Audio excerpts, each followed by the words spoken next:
Today, I will present the core teachings of Buddhism that all of us must understand and realize. The essence of Buddhism already exists within our minds.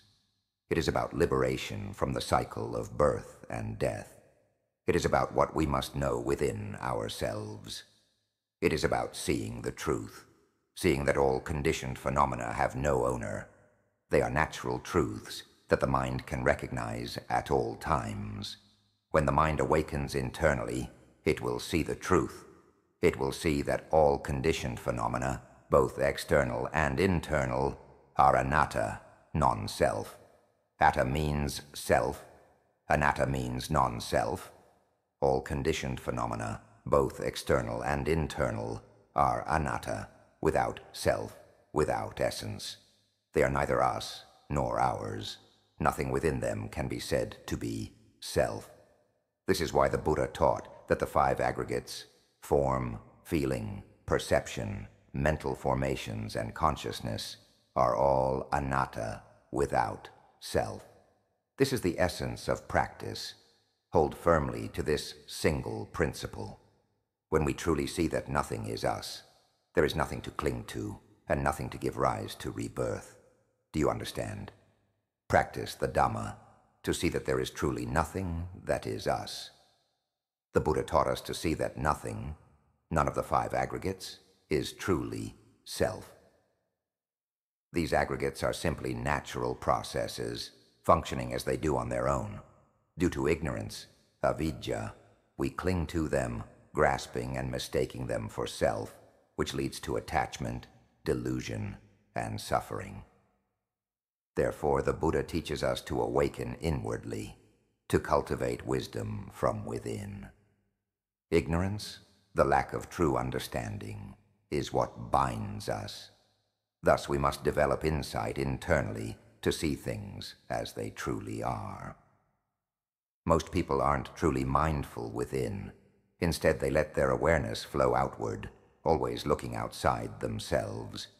This constant outward focus is what we call sending the mind outside. But let me explain how to turn this around. It's simpler than you might think.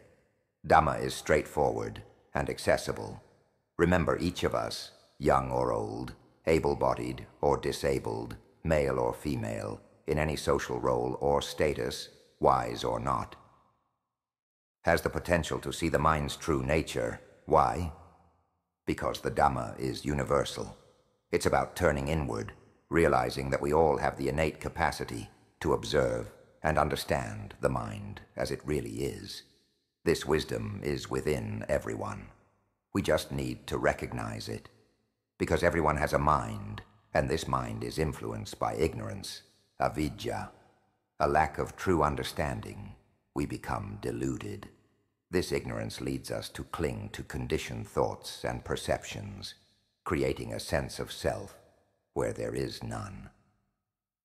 As the mind flows into these mental formations, a concept of self takes shape, turning abstract thoughts into something we perceive as real. When our awareness flows outward, it attaches to these mental formations, which are simply thoughts and impressions. This inner voice of thoughts constantly speaks in our minds, and as we go along with it, we assign value to each experience. We start to see our mind as self and the act of knowing as me. This leads to consciousness creating a sense of self, or me, or I. In truth, this self, me, or I is just another product of conditioned thoughts, arising and passing moment by moment. We tend to label our emotions, calling them happiness or suffering. We give meaning to mental images, identifying them as father, mother, animals, or people, assigning concepts to everything we see. We even attach importance to our own thoughts, labeling this inner voice as my thinking. In this way, we extend labels to everything we perceive, defining things as my body, my family, or my possessions. We label things as people, animals, home, car, land, wealth, and even the elements earth, water, air, and fire. We apply these labels to the entire world and universe, giving everything a name and identity through language and conventions. This act of using conventional language gives meaning to everything, creating the illusion of ownership and identity. Then we assign labels. This is wholesome, that is unwholesome. This is right, that is wrong. This is merit, that is sin. By assigning these values, dualities emerge, and dualistic conditioning takes place. It all arises because we're engaging with and fueling these fabrications. However, when we gain inner awareness, we see clearly that all of this is just fabrications. Who is the one fabricating? If we become inwardly aware, we can see that all these fabrications arise from mental formations within. When the mind awakens to this inner reality, it perceives that these fabrications are simply natural processes without an owner, without a true self, and beyond our grasp.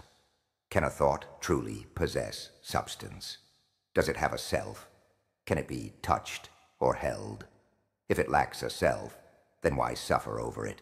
Why engage with it at all? The sound I'm speaking right now, does it have a self? It arises and then fades away. Mental images and emotions are the same. Do they have a true self? Try picturing your mother, your father, or even the world. Imagine a large Buddha statue. Does that image have a self? Can you hold it? If it has no self, then why engage with it? Why cling to these mental images? When you think of someone you dislike, the image appears, bringing suffering along with anger, resentment, or hostility. But does that image in your mind truly have a self? It doesn't. So when it has no self, why suffer with imagined images? When we think of something, it appears in our mind. But if we're aware, knowing that we're simply thinking, we can see that all of this is just mental fabrication, an illusion. Emotions are the same. They arise because we think. When we think, emotions arise. Think of someone we hate. Both image and sound come completely. Really hate this person, hate that person, hate because they said that. They spoke like this. Angry emotions arise like fire burning our own heart. No one can burn your heart, do you know? It's you who burn it, create the fire yourself, and burn your own heart. Ask yourself, do these emotions truly have a self? For example, when we think of our parents or someone we love, a pleasant emotion arises. Both good and bad emotions come from the same place. They're simply mental fabrications. Do these fabricated emotions actually have a self? Can they be touched or held, molded into something solid? They can't. So, if they lack substance, why be happy, or suffer over them, or cling to them at all? It has no true self, yet we cling to it. Just like this sound I'm speaking right now, there's no self in it. But we believe in these words, we trust in this sound. This is what it means to be a sentient being lost in the world of conventions, believing this constructed world to be real, trapped in a web of mental fabrications, yet unaware that it's all fabricated. The Buddha saw this world as empty, as did all those who have reached complete enlightenment. They all saw this world as empty, void of substance, without inherent meaning, and containing nothing real within it. It is void, it is not anything, and it does not have anything. As we speak, nothing truly exists. Yet the moment we think, things instantly appear. But if we understand that all of this is merely mental fabrication, it all dissolves, becoming nothing at all. We engage with these thoughts and fabrications so much that we even carry them into our dreams. We are dreaming even with our eyes open, living and moving in a world of illusion. Whether walking, meditating, or going about daily life, whatever we do, from waking until sleeping, we are constantly dreaming. living in a world of illusory dreams, in a world of thought formations, stuck in the world, deluded in the world. The Buddha taught that this world is empty. It contains nothing and is nothing in itself. Yet humans perceive it as if it were real, and believe in their own existence as real human beings. They believe that yesterday or last night truly existed. They recall sleeping last night, dreaming of this or that, and flow along with these mental fabrications, clinging to memory and imagination, playing with perceptions and memories, and endlessly fabricating. Do you see that all of this arises in the present? It is happening now, in this very moment. If we become aware of our thoughts, imaginations, and fabrications as they occur right now, being mindful of this present moment, this is awareness. We will realize that these mental constructions happen in the present. We will also see how we have continuously flowed with them until we fully believe in these conventional labels. We believe that the sounds we hear, whether spoken in our minds or out loud, have substance. We believe we are exactly what we think, perceiving this as true and real, convinced that this is who we are. When we flow with these fabrications, all stories arise about us being human, born into this world, living for 20, 40, 60 years or more. We cling to the belief that we are truly human, carrying the weight of our life experiences. But when we see that all of this is just thought, and that these thoughts have no true self, as the Buddha taught, we can incline the mind to be aware of all phenomena as they arise. Incline the mind completely toward non-self, seeing that all of this has no self. All of this is merely nature that appears and dissolves when conditions end. It is nature without owner. It is nature without self. It is nature being as it is. There is no self at all. There's no self in any state. It thinks by itself, imagines by itself, dreams by itself, remembers by itself. Seeing these conditioned phenomena, they are nature without owner, appearing by themselves and dissolving by themselves. There is nothing to do with these natural phenomena. Simply be aware of them. Once understood that all suffering is this mental formation, we see that when we flow with our thoughts, we also flow with mental images and emotions as they all arise together. Thoughts, imaginations, and emotions become entangled, and we sink into them, becoming immersed in these fabrications. This is the nature of being caught in the cycle of mental fabrications, creating and attaching to them endlessly. When we understand this clearly, tears may fall, because we see that everything is thought formation.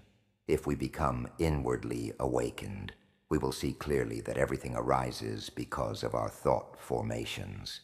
When we think, this is house, it truly becomes a house, and our house too. The sense of self appears instantly. When thinking of wanting bread, the image of bread appears. Bread with jam already spread, with fried egg, with butter, appearing in thought. And we believe it truly exists at that moment.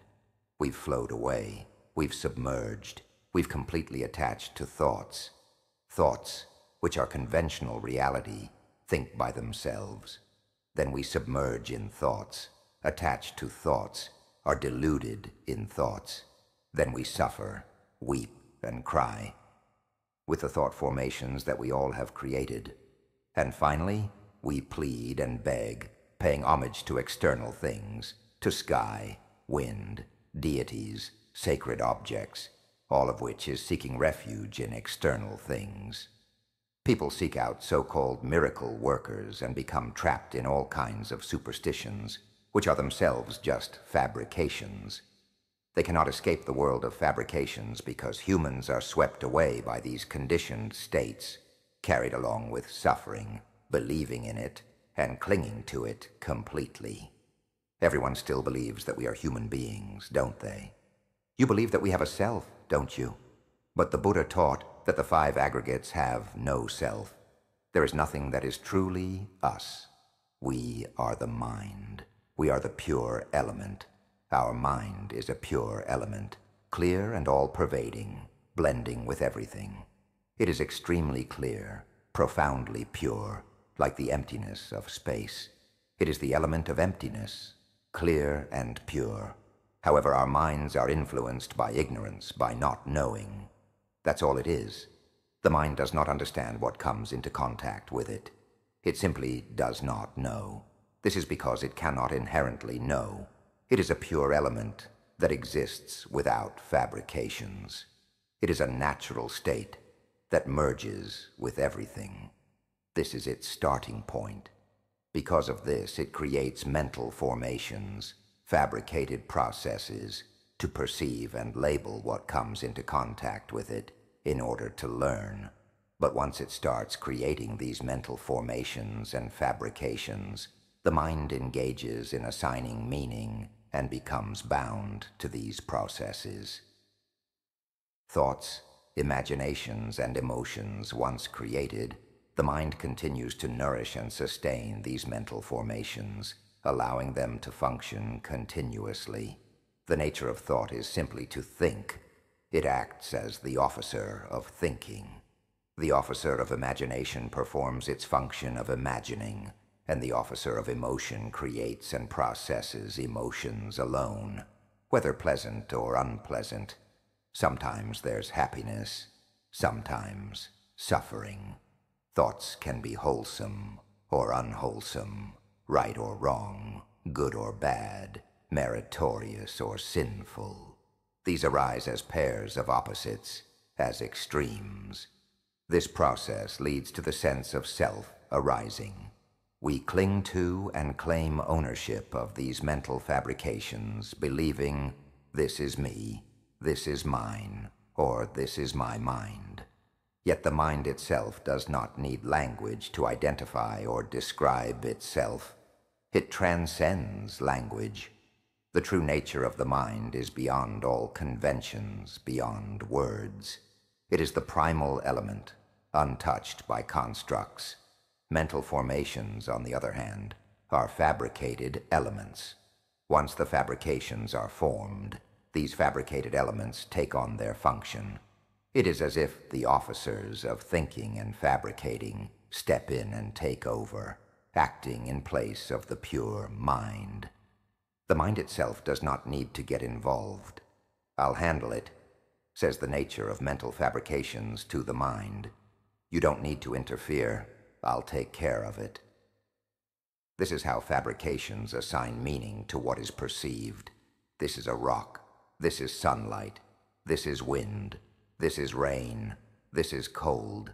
This is an animal, a person, an object. It gives labels and meanings to everything that comes into contact. The officer of emotions then takes these meanings and processes them into emotions. When mental formations assign value to something, emotions arise accordingly, creating satisfaction or dissatisfaction. For example, I like this generates a feeling of liking, while I don't like this brings up a feeling of dislike. The officer of emotions works in coordination with the officers of thinking and imagining, perpetuating the cycle of mental reactions. The mind's only job is awareness. It simply knows whatever arises. While this awareness function just knows, the functions of thinking, imagining, and emotions pull us to give value to external things. They make us believe that everything we see and experience, all physical and material things, belong to us. They label the elements as the four great elements, or as part of the basic necessities of life, and give meaning by saying, this is our world, our society. This natural process of thinking operates continuously, creating mental formations without stop. The mind just learns and knows along the way. It cannot speak. It can only know and understand things superficially. The mind doesn't truly know who it really is. It doesn't even realize that it has created mental formations to fabricate and learn about things. It doesn't know why it created these formations or why it engages in this learning process. It just wanted to create mental formations to learn about everything. That's all. The mind itself doesn't know. It has this not knowing quality. Until one day, it encountered the greatest sage, the supreme teacher, the Buddha, after his enlightenment. He understood this nature and helped the mind know itself. The mind is pure consciousness. It doesn't need to rely on mental formations or create them, because these mental formations are just illusions. They aren't real. Don't believe in them. Instead, know things as they truly are. See the truth, and see mental formations for what they are. When mental formations create thoughts, mental images, or emotions, just be aware of them. When you awaken to see these fabrications, you'll realize they are non-self, anatta, have no real essence, are not you, are not the mind. Don't get attached to them. The Buddha taught us to go against the stream by awakening to what's within, to be aware internally and understand these fabrications. Because ignorance, not knowing, is the cause of suffering. We must awaken to this truth. This is the cycle of suffering where all beings endlessly cycle through birth and death. Being born in good realms means playing with pleasant emotions, while being born in bad realms means playing with painful emotions. We're caught up playing with these pleasant and painful mental formations, sinking deeper because we believe they're real. We firmly believe we are truly human beings. We give value to these abstract concepts: happiness, suffering, good, bad, wholesome, unwholesome, treating them as if they have real substance. We believe they have a self, and that we must seek happiness because there's a real self. We believe suffering has a real self, too. We truly believe all of this, and so we struggle to seek out all material things in this world to find what we call money. By convention, we treat money as the supreme thing. Everyone practically worships money already, because we believe that having money brings happiness, right? Everyone in this world seeks money, thinking money is their refuge, their only goal. 99% of people in this world seek money because we believe this is our refuge, our highest goal. If we have money, we won't suffer at all, right? But little do we know. What we don't realize is that we have been playing with suffering from the very beginning. Everything we create and fabricate is, in fact, suffering. This is because it is impermanent, subject to change, and cannot be sustained as it is. Constant fabrication leads to living in a world of suffering, known as a dukkha sakka, the truth of suffering. Why? Because we do not recognize that this is suffering. We are all caught in this cycle of existence because of ignorance, avidya. This ignorance is the cause of suffering that constantly dominates us. Therefore, the Buddha emphasized guiding us to go against the stream and awaken to what's within. When we're awake internally, we'll see the fabricated thoughts, and ignorance dissolves through the power of the awakened mind. Not knowing becomes knowing. When we see these fabrications, we understand that all fabrications, past, future, and everything we create in this world, arise from inner ripples. The voice speaking inside is a ripple. These feelings that arise with meaning come from these ripples of mental fabrication. When we become awakened and see these inner ripples of mental fabrication, thoughts and emotions that arise as conditions with meaning, and when we see these conditions arising in the present moment, we don't get swept away by them. We see them and let them pass. As soon as they appear, they dissolve. We'll see this more and more frequently. This mindful awareness of what's happening within is called Satipatthana, Foundations of Mindfulness. Anyone who maintains this inner awareness continuously will achieve enlightenment and reach the true reality. Listen to this teaching often, because listening to Dhamma causes our minds to gain complete understanding. It's direct teaching to the mind. It would be even better if we could teach ourselves to be awakened. Think about how many years you've been teaching yourself. What are the results? Have you truly realized the Dhamma yet? Are you still doubtful, unable to grasp the core principles, mixing up different principles, arguing about what's right and wrong, what gives more or less merit, what's wholesome or unwholesome, still playing with conventions, not understanding that this is the world of suffering, still stuck in the world of suffering, playing with suffering. All the knowledge and understanding we've accumulated so far, we're just playing with mental formations and suffering. To truly understand Dharma, Buddhist teachings, one must be like an empty glass, free from preconceptions. You can't compare it to any other principles, or else you'll remain stuck in suffering. Right now, everyone is carrying the burden of their mental formations and engaging with them. I need to teach you to see and let go of your old mental formations first, the old knowledge and perceptions that you've memorized and believed to be correct. If these old understandings were truly correct, you would have already seen the mind in its natural state long ago. Another thing, we've held on to teachers and external refuges long enough. The true refuge exists within the mind of each of you. Remember this well. Refuge is not found externally, but internally. Dharma is not found outside, but inside. Don't seek Dharma externally. Don't look for the essence of Dharma outside. Don't search for the present moment externally, because the present moment is right here within. The moment of awareness right now.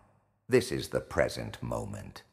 The present moment is not found by staying at temples. It's not found by going into forests or mountains, walking or sitting. The present moment is not in postures. It's not in wearing any particular colored cloths or robes. The present moment is right here, all the time.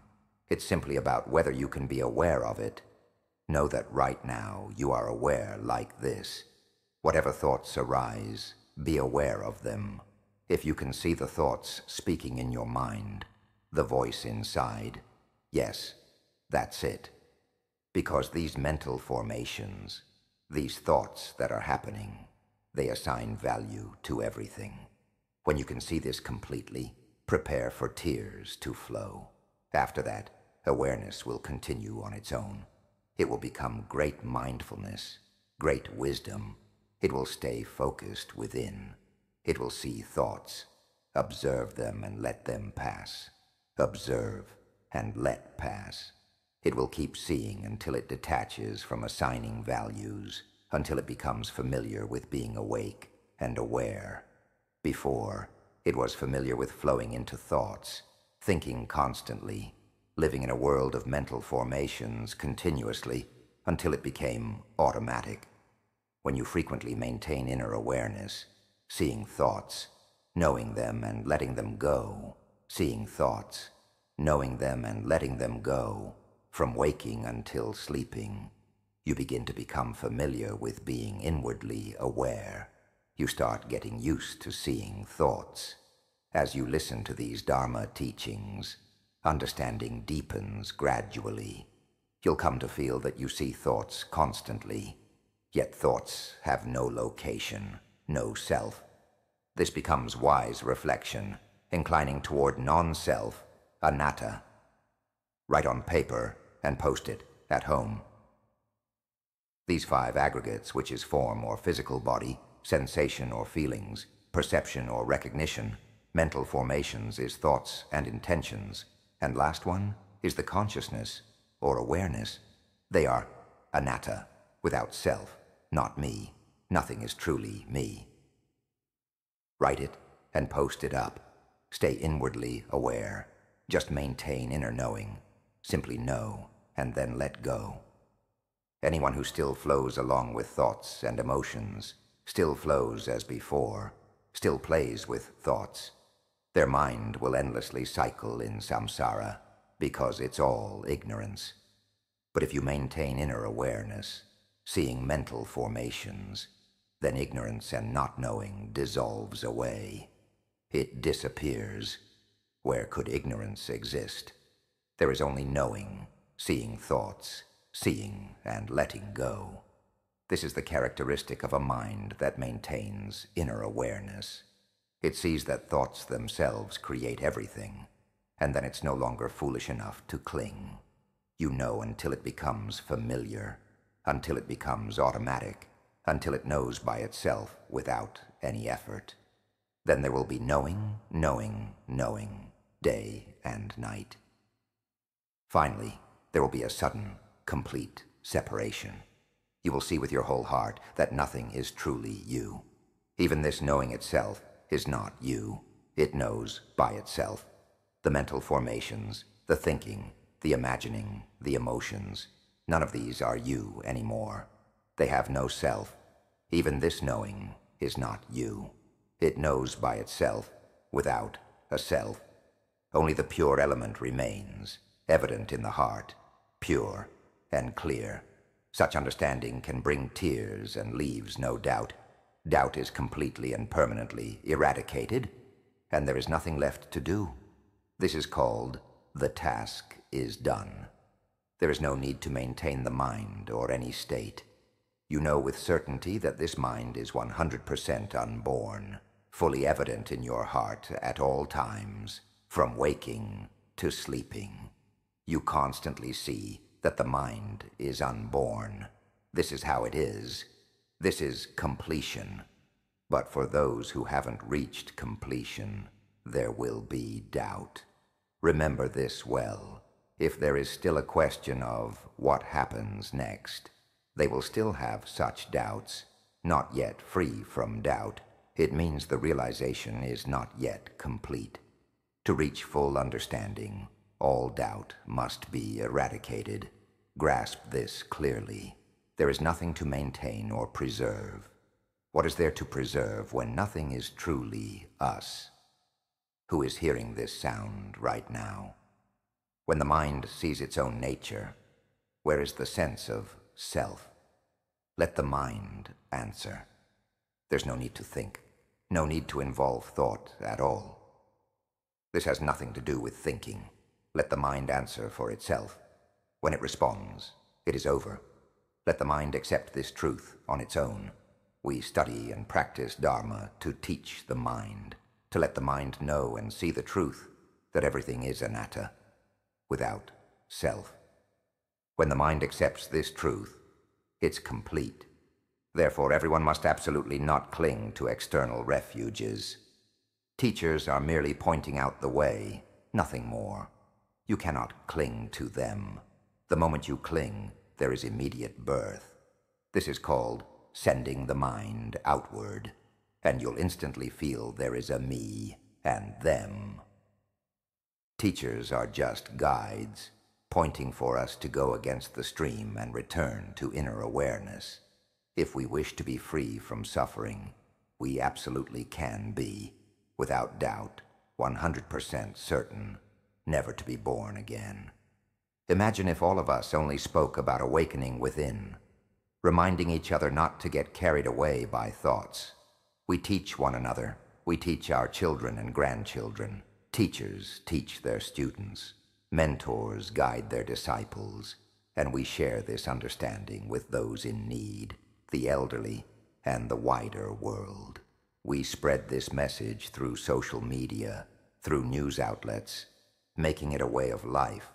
It would create families rooted in awareness, schools centered on awakening, a society dedicated to mindfulness, and even a nation built on the principle of inner awareness, encouraging everyone to recognize their thoughts and be aware within. Everything arises because of thinking. Try looking at your own body, like your legs. Do they tell you that they are your legs? Only thought assigns value, saying, "This is called a leg." that which is called a knee, this that's called a thumb, index finger, middle finger. This is left hand, right leg, left leg. It's all just words speaking. But the leg itself never says whether it's left or right, or what it is at all. This voice tells us that today is Saturday, March 30th. Look around at nature. Does it really tell us that today is March 30th? But because of our thoughts and the concepts we've created and cling to, we're stuck in these concepts and sounds. We play with these sounds and mental formations, which means we're playing with suffering. We're stuck in suffering and don't know how to escape it. If we don't truly understand suffering, how can we ever be free from it? Right? That's why the Buddha taught everyone to understand suffering. Suffering should be observed and known. That's all. There's no need to do anything else with the state of suffering. Just know it. The Dharma principle is this simple. When we teach each other like this and talk to each other, do you see thoughts constantly? They answer that they see them constantly. And when you see them constantly, things will change. When each person sees their thoughts and sees the dangers of thinking, they'll realize, oh, I was really foolish. They'll criticize themselves. Before, they didn't know they were playing with thoughts. Now they know. The thoughts are gone. It's because of our thinking that we suffer and become troubled. We play with thoughts, mental images, and emotions. We'll see that we were very foolish. This is ignorance, not knowing. It's like being deceived. We are deceived by ourselves, believing we are human beings. We convince ourselves that we are human, forgetting that we are, in fact, the mind, the pure element. But instead, we believe we have a self and are human. When we awaken within and see that all of this arises from mental fabrications, we understand that the mind flows along with mental formations. This is why we remain caught in the cycle of existence, samsara, unable to escape. When our mind leaves this body and the body reaches the end of its lifespan, isn't that true? Once the body dies, the mind drifts to find a new vessel. When that body reaches the end of its lifespan, the mind continues to drift, finding another vessel, repeating this cycle endlessly. This happens because of avidya, ignorance, because the mind itself lacks the knowledge of wisdom. Thus it needs to seek vessels of varying forms, based on what it clings to. When the mind finds a vessel in the form of a human body, the most excellent vessel, it is fortunate. It is an incredible opportunity when one is born as a human and can hear the Dhamma of the Buddha. It is even more fortunate when everyone in society encourages one another to awaken within and not play with thoughts, because this is birth. Consciousness flows into birth, born into a world of mental formations, experiencing happiness and suffering, flowing with it. We think on our own, cling on our own, suffer on our own, and can't escape from our own thoughts. But once we know that we're thinking just that, everything ends there. It becomes a natural state of awareness within another natural state. The mind continues to think on its own, separate from the awareness. These are two distinct aspects that do not intersect. Before, we thought they were the same, fused together. It's like they were stuck together. But when we awaken and become aware within, we see that they are completely separate, different entities. The natural state of awareness exists in an undefined space, always clear and continuous, empty and pure. It's the element of emptiness, sunyata, completely pure. This pure element maintains constant awareness, while thoughts, emotions, the voice that constantly speaks, mental images, and emotions are merely objects of awareness, like movies projected on a screen. The movies playing on the screen go on with their own story. There are heroes, heroines, sounds, images, and complete emotions all on that screen, appearing for consciousness to observe. Consciousness is like a robot, sitting and watching. It just knows and observes the various things being displayed. This is its natural state. Where is there any self in this? Think of it this way. We are truly a pure element that has no form, no characteristics at all. It doesn't come or go, isn't dark or bright. The one observing is just like a robot, while the stories projected on the screen continue to play out their role independently. This is how we come to understand, maintaining this inner awareness, teaching each other in society. Eventually, each person comes to share their experience. Wow, it's amazing. I see thoughts constantly, whether walking, lying down, or sitting. Wow, I see them all the time. These thoughts are dangerous. Before, I float along with them because I didn't know. They are always there, influencing us, making us feel happy or miserable. They can even push us to the point of harming ourselves or others. Thoughts can lead us to engage in nightlife, gamble, or commit acts of infidelity. It is all thoughts and emotions that drag us along. When we see the dangers of these mental fabrications and the suffering they create, we come to understand their true nature. Once we see this, there is only awareness left. It doesn't cling or engage with them. Ask your own heart, who is aware? When the heart questions itself, a sudden realization arises, a profound insight that breaks through. Hey, even this awareness is not me. Tears fall, overwhelmed by the realization.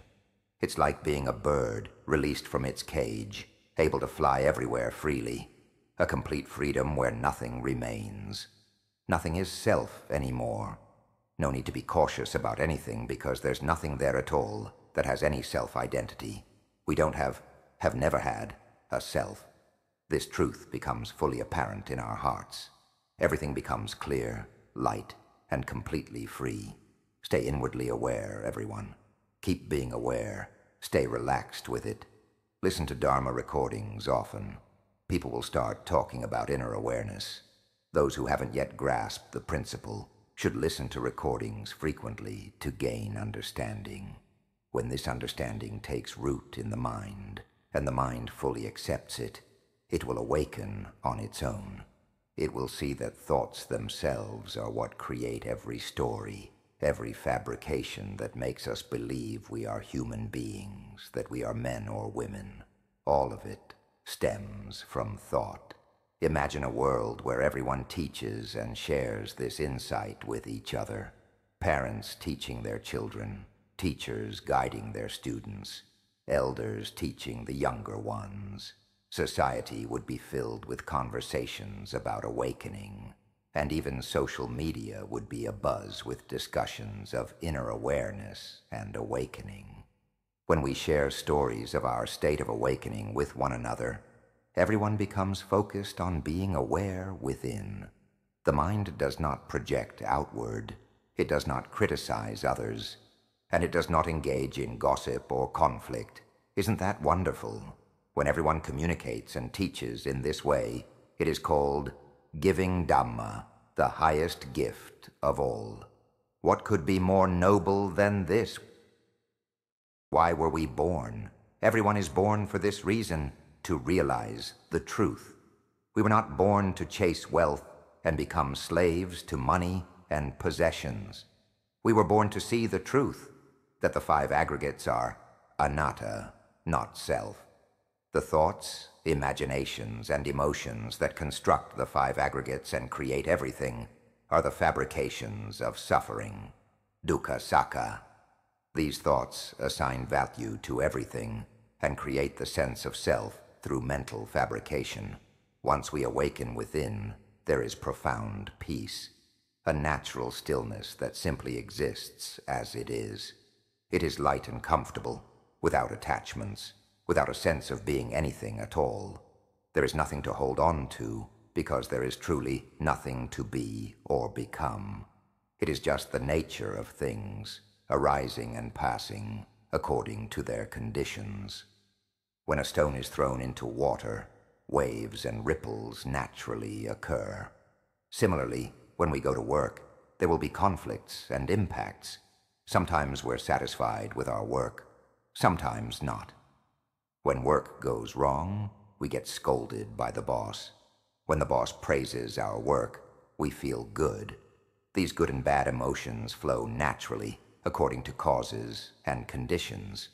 Since we still depend on the 5 aggregates, this vessel of body and mind, we must continue living until this vessel deteriorates. However, we can live with wisdom, understanding that everything is simply nature taking its course. When we have wisdom, we don't cling to anything.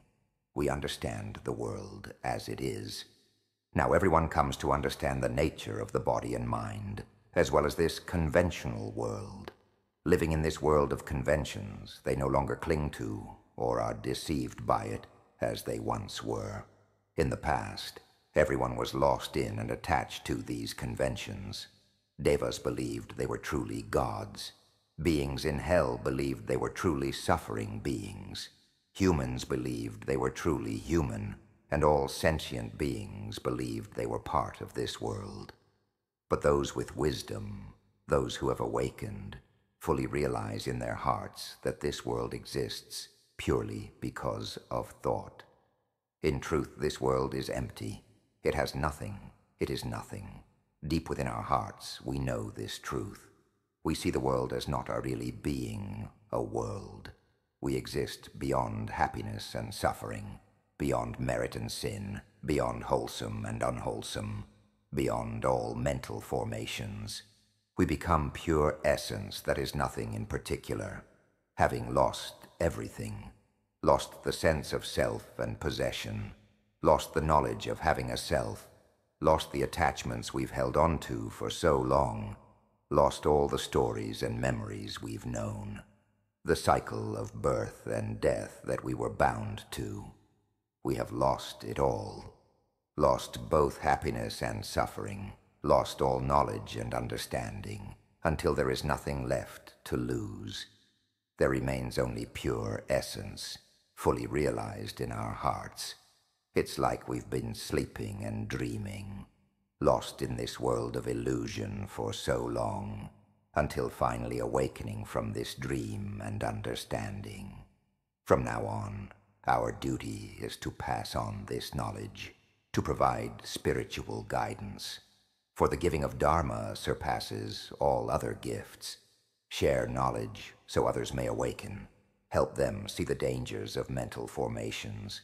Help them understand suffering, understand the cycle of rebirth and the endless cycle of mental fabrications. Help them realize and see that there is nothing that is truly self, just as the Buddha taught. The 5 aggregates are non-self, anatta. Sabbe Dhamma anatta. All phenomena are non-self. Nothing can be clung to, not even knowledge or understanding. The sound of these words is just conventional language used for communication, so that listeners can reflect deeply and understand. Let the mind hear these teachings often. Listening to Dhamma leads to seeing the true nature of the mind and reality, as the mind absorbs this understanding over time. This knowledge becomes embedded in the mind until true insight arises. We train the mind until it awakens, recognizing the dangers of mental fabrications. The mind learns to be naturally aware, familiar with this state, until it becomes automatic, continuously aware on its own. Ultimately, the mind will release its attachment through its own insight. By listening to Dhamma consistently and understanding deeply, the mind inclines inwardly, realizing that all fabrications and even awareness itself have no owner. Nothing is truly us. This realization becomes clear when the mind directly experiences it. Sabbe Dhamma anatta. All phenomena are non-self. Nothing can be held on to, not even knowledge and understanding.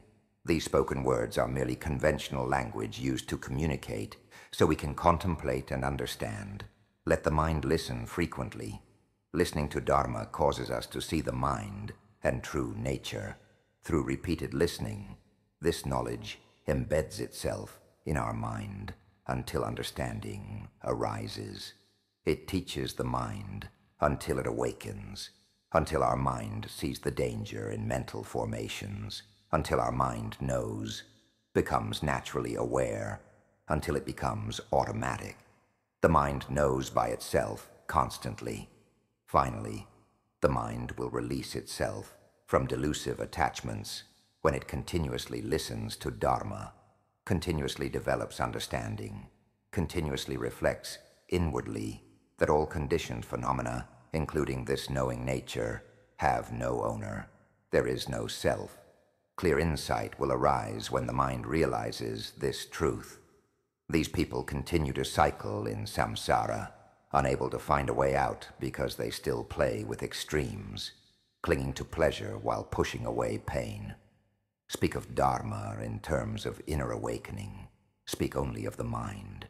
Those who practice Dharma appropriately to the Dharma are those who remain inwardly aware, with non-self, anatta, as their goal, and non-rebirth as their aim, using awakened awareness as their practice. When the mind becomes firmly established in the principles of Dharma that lead to non-rebirth, the mind suddenly sees itself as nature, and this does not take long. One who has an unwavering goal becomes a person with stable refuge. They will surely see the mind as nature in no time at all. The principle of Dharma is this simple. Just understand this much, and it's complete. With this understanding, there is no more rebirth, and we are free from suffering, attaining a state of permanent liberation from all forms of suffering. Sadhu, sadhu, sadhu.